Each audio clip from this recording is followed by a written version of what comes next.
Hello guys, good morning. Today is January 11, 2026. Parang kailan lang December.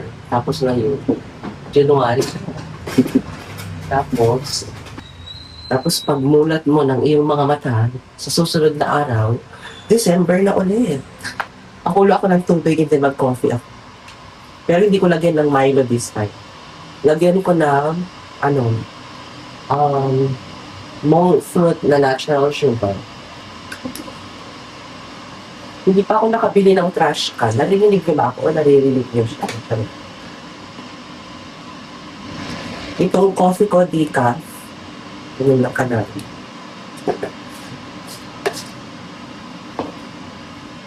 And mag-breakfast ako ng isang saging kasi kailangan kong uminom na exclusive Ascoff o Aleva, anti-histamine. Oh my God, 2 times a day pala yan. Ano kainin ko? May fita pa naman ako or Skyflakes. And then yung butter cream na biscuit. Gloomy na naman ang panahon. Tapos babaya, ambo na naman. Ay, pause pa ba ako? Rinig pause pa ba ako? Bahala na si Batman.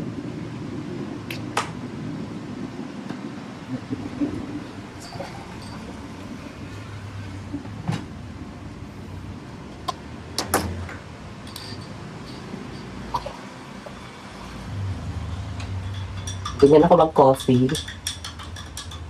Hot and cold water. Para mainom ko siya kaagad, no? Breakfast tayo, guys. Unahin na natin tong banana. Tingnan niyo yung coffee ko. Very light lang siya. O, diba? Kasi nga may ubo ako, diba?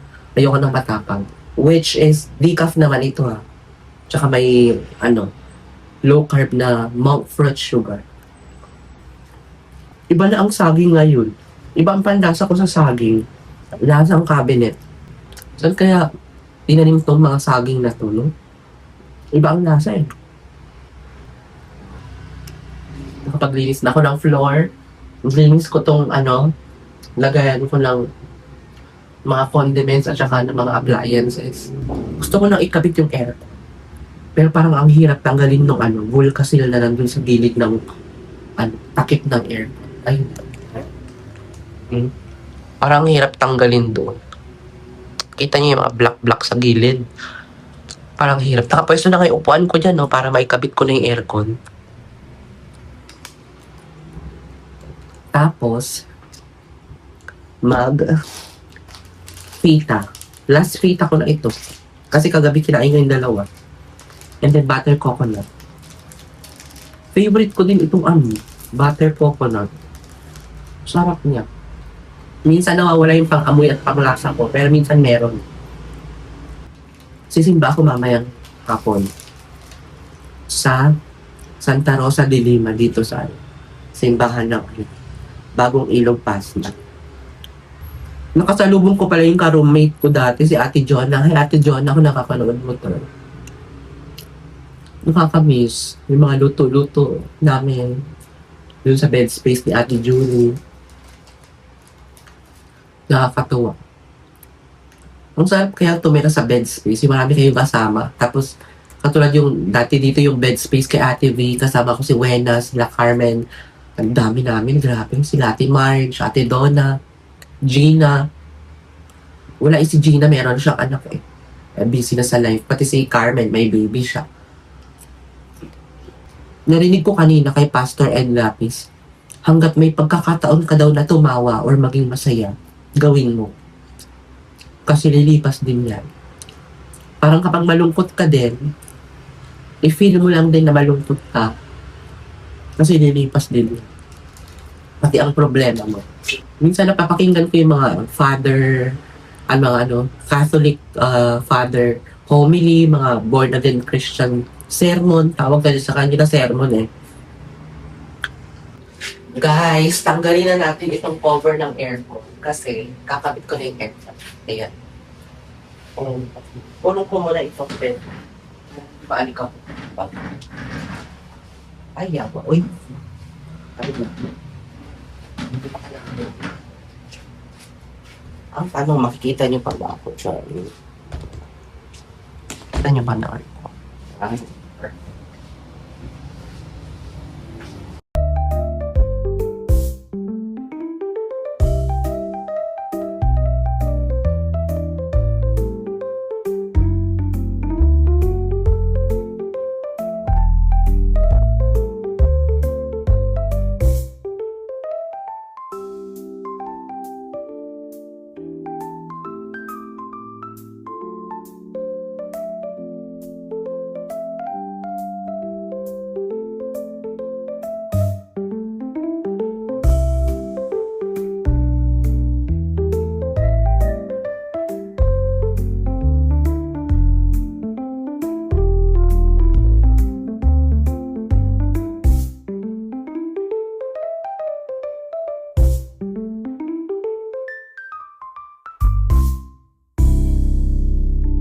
guys, tapos ko lang nakabit. Ayan, pakita ko sa inyo. Diba? Okay lang ba? Color brown yung nilagay ko. Actually, ayoko ng white kasi madumihin, di ba? White na nga yung wall. Gusto ko para, may accent. Siya rin. Mali-mali nga yung pagkakalagay ko. Di bali kapag papalinis ko naman yung aircon, tatanggalin ko ulit. Yan, papalitan ko. Divine. Di ba may aircon na as? And nilinis ko yung filter para magamit ko na today. Guys, tinatry ko na yung aircon. Ayan. Lamig. Ano kaya yung pink dyan? Kalong. Guys, may na-receive pala akong parcel.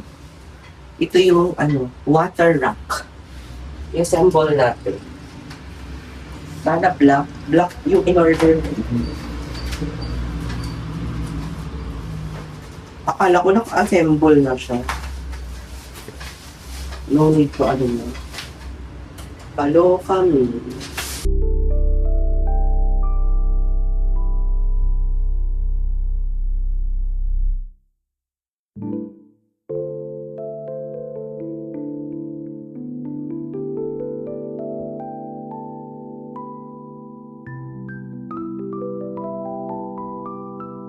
Guys, nakaligo na ako and nakalimutan ko na ipakita sa inyo itong water gallon rack. Ayan o.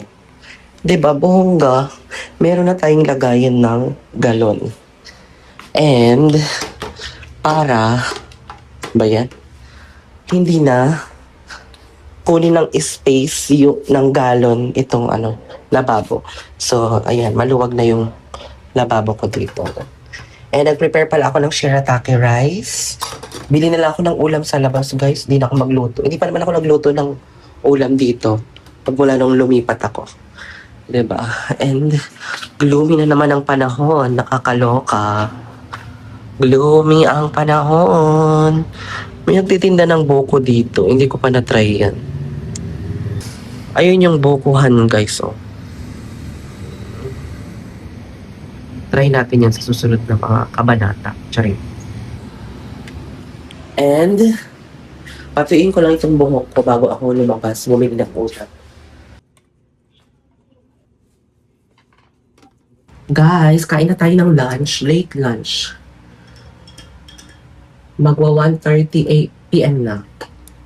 Pagtimpla pala ako ng yung Nesty na high in fiber. Kasi nga, bumili ako ng dinuguan kay Ate Rose, yung taga-Pangasinan. And I have isaw, adobong isaw, my favorite. And, tingnan nyo to, shirataki rice. Hindi kasi ako nagsaing. Kain na tayo, guys. Yummers. Parang low carb siya.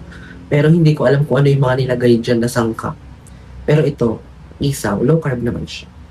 And then I have low carb rice. Shirataki rice. Kain.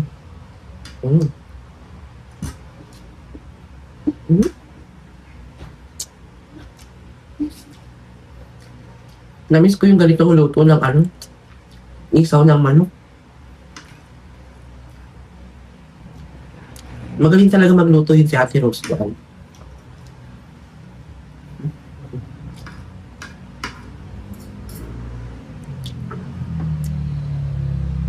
Kalahating dinuguan, kalahating isaw. Sa iba hindi pwede. Hindi pwede ang kalahati. Sa akin pwede. Friend kasi kami.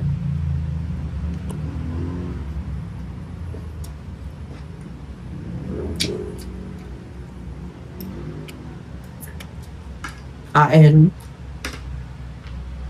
manood ako ng Netflix. Mm. Mm. Guys, time check, it's 5:15. Siguro mga 5:45 maglalakad na ako going sa church. Santa Rosa de Lima. Since today is Sunday, first time ko ulit mag-church ngayong year, 2026. And nag-lip shiner na ako ng Nivea. And accessories lang, alam niyo na yun. And itong t-shirt ko guys is from H&M.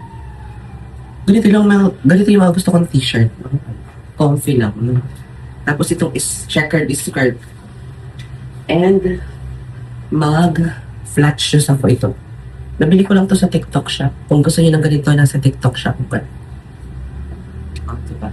Tapos alis na ako ngayon. Sana wag nang umulan para hindi na ako magdala ng payong. Tapos ito yung bag na gagamitin ko. Puro sa TikTok shop ang mga gamit ko, di ba? Mura kasi sa TikTok shop.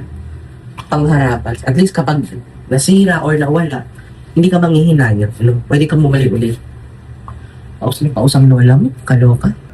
Let's go to church, guys. Saya nila o naglalaro ng badminton. Mga kabataan, enjoy nyo ang inyong kabataan. Dahil kapag kayo ay sumonda na, alam niyo na. Pusa, oh. And ask John to baptize him.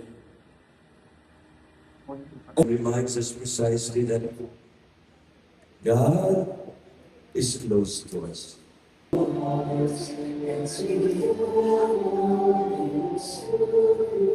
Guys, bahay na ako. And dumaan pala ako sa aking friend dito sa Bagong Ilog kay Ate March. Hi Ate March, if you're watching this, baka naman i-watch mo ang aking vlog. Charing. And, ano kaya ang aking dinner? Saging pa naman ako dyan. Saging na lang siguro. Hirap maging adult. Charing. Ang ganda ng homily ni Father kasi sabi niya, God loves us. Actually, alam nyo, bago ako pumunta sa church, sasabihin ko sana dun sa may tricycle angkas driver, mahal ka ni Lord.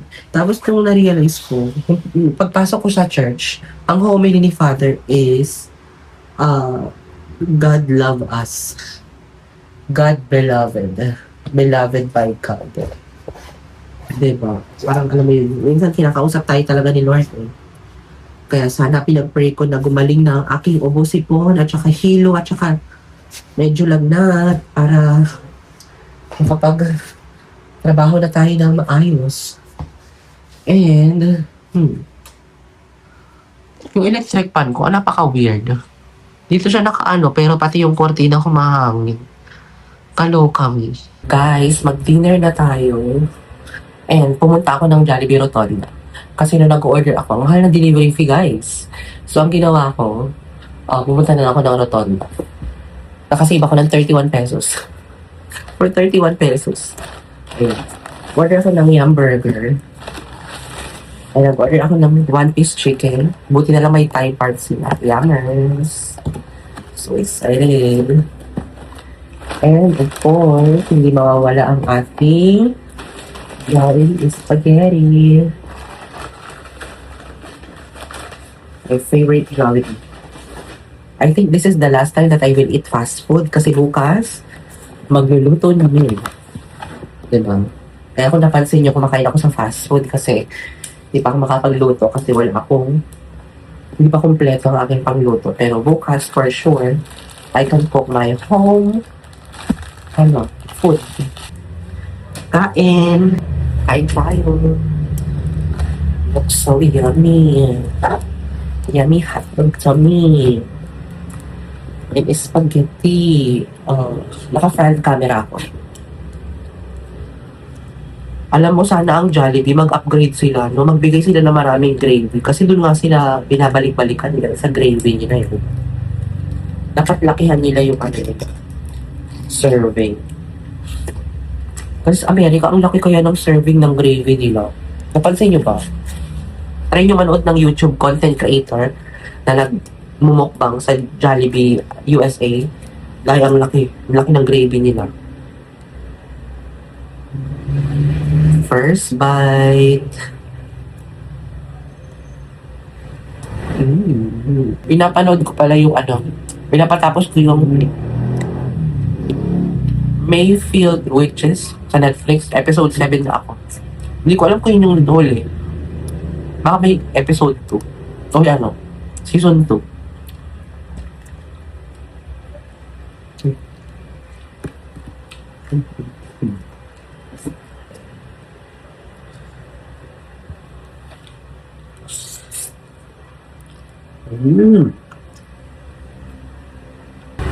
Guys, nakapaghilamos na ako and then mag-skincare ako nitong Dermo Republic Serum. So far, okay lang siya. Hindi naman ganun light yung mga dark spots ko pero I think may tinulong din naman siya. Pero napansin ko dito, sa serum na to, parang kung tinubuan ng mga whiteheads na maliliit. Pero hindi ko alam siguro sa kinakain ko din, mahirap manisin. Kasi sa TikTok, ang ganda ng review eh. Paano kaya nila ginagawa yun, no? Ang ganda ng review nila sa TikTok. So yun lang ating vlog, guys. Thank you guys for watching. Please like, share, and subscribe to my YouTube channel. And turn on the notification bell para updated kayo sa bagong vlog na i-upload ko. Bye! Good night. God bless us all. Keep safe.